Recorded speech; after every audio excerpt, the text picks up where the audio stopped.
Oi pessoal, vamos para a aula de hoje? Hoje nós iremos resolver mais uma questão sobre funções, envolvendo função quadrática, e nós iremos encontrar os zeros da função quadrática. Vamos começar? Determinar os zeros ou raízes das funções y é igual a menos x elevado ao quadrado mais 4x menos 5 com delta menor que zero. Nesta questão, nós precisamos determinar os zeros da função e identificar no gráfico da função. Como nós podemos começar a resolução dessa questão? Em primeiro lugar, vale um adendo, ou seja, uma informação muito importante. Os zeros ou raízes da função quadrática são obtidos quando resolvemos a equação de segundo grau, ou seja, a vezes x elevado ao quadrado mais b vezes x mais c igual a zero, ou seja, quando se tem y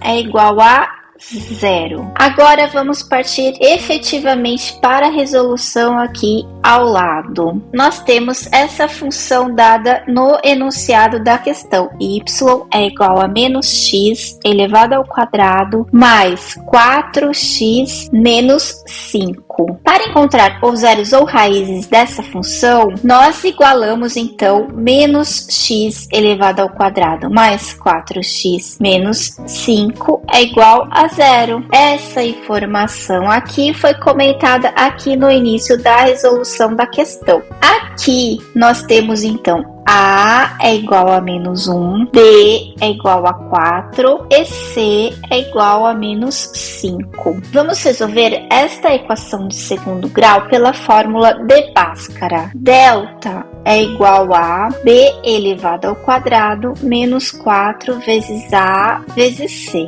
Delta é igual a, vamos substituir aqui então, os valores de A, B e C encontrados aqui. B é igual a 4, então nós temos 4 elevado ao quadrado menos 4 vezes menos 1 vezes menos 5, certo? A é igual a menos 1 e C é igual a menos 5.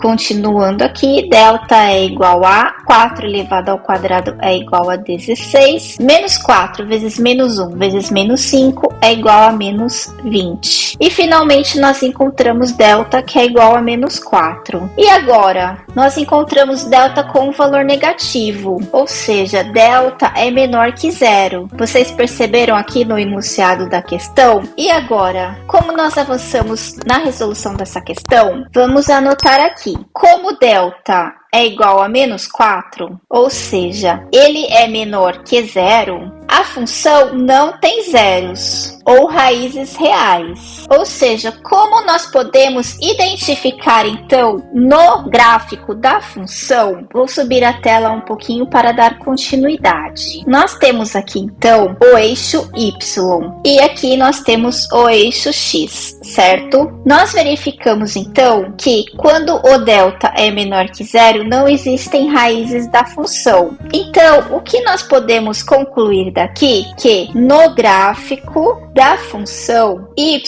é igual a menos x elevado ao quadrado mais 4x menos 5, a parábola não intercepta o eixo x, uma vez que não existem raízes, certo? Então, neste caso, a função não tem zeros reais. Como fica a parábola? Vamos desenhar ela aqui. Ela fica mais ou menos assim. Um adendo aqui. Serão postados vídeos com a explicação detalhada sobre a concavidade da parábola. Ou seja, quando a parábola tem a concavidade para baixo e quando a parábola tem a concavidade voltada para cima. Fiquem atentos ao canal, que estamos postando vários vídeos sobre funções, do nível mais fácil até o mais complexo. Você entendeu? Se ainda restou alguma dúvida, não esqueça de escrever nos comentários que eu posso tentar ajudá-los ainda. Então, até o próximo vídeo!